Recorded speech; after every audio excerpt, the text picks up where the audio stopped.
स्वामी समर्थ. हर हर महादेव. आज आपण बघणार आहोत तुमच्या पार्टनरला तुमच्याकडून काय अपेक्षा आहे. 3 वेळा तुमच्या पार्टनरचं नाव घ्या. ही जनरल कलेक्टिव्ह टाइमलेस रीडिंग आहे. जेवढी रेझोनेट होईल तेवढीच घ्या, बाकीची सोडून द्या. श्री स्वामी समर्थ. हर हर महादेव. तुम्ही कॉन्टॅक्टमध्ये असता, नो कॉन्टॅक्टमध्ये असताना सगळ्या सिच्युएशनमध्ये तुम्ही बघू शकता ही रीडिंग. श्री स्वामी समर्थ. हर हर महादेव. श्री स्वामी समर्थ. हर हर महादेव. तर मला इथं असं दिसत आहे की तुमच्या पार्टनरला तुमच्याकडून अशी अपेक्षा आहे की तुम्ही त्यांच्यापासून डिस्टन्स ठेवू नका, असं त्यांना म्हणायचं आहे.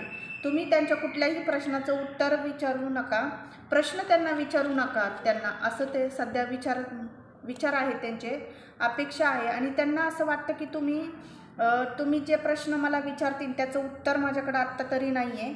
तर त्यांना असं म्हणायचं आहे की मला कोणतेही प्रश्न तू विचारू नको, त्याचं उत्तर मी तुला आत्ता सध्या देऊ शकत नाही आहे.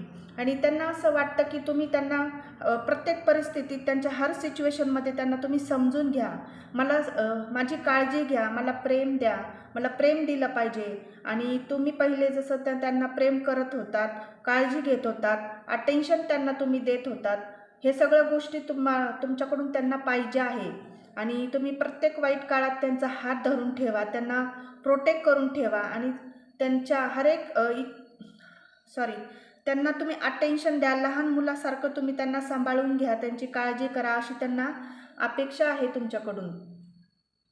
आणि इथे मला असं दिसत आहे की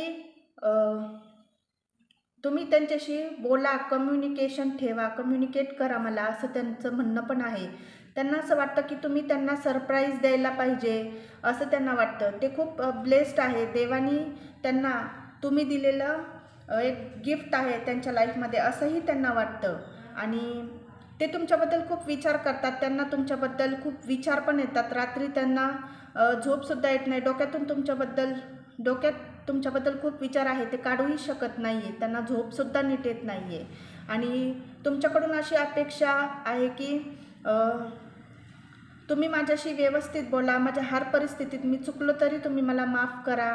आणि त्यांना असं वाटतं की मी तुझ्या सगळ्या इच्छा पूर्ण करण्यालायक झालो पाहिजे, माझ्याकडून तुझ्या सगळ्या जे काही अपेक्षा तुला माझ्याकडून आहे मी त्या पूर्ण करणार आहे, असं पण त्यांचं म्हणणं आहे तुम्हाला. आणि अजून मला इथं दिसतं की त्यांना तुम्हाला लेट डाऊन करायची इच्छा नाही आहे, निराश करायची बिलकुल पण इच्छा नाही आहे. त्यांना तुमच्या दोघांच्या नात्यामध्ये बदलाव करण्याचा, पॉझिटिव्ह चेंजेस करण्याची खूप इच्छा आहे, त्यांची अपेक्षा आहे.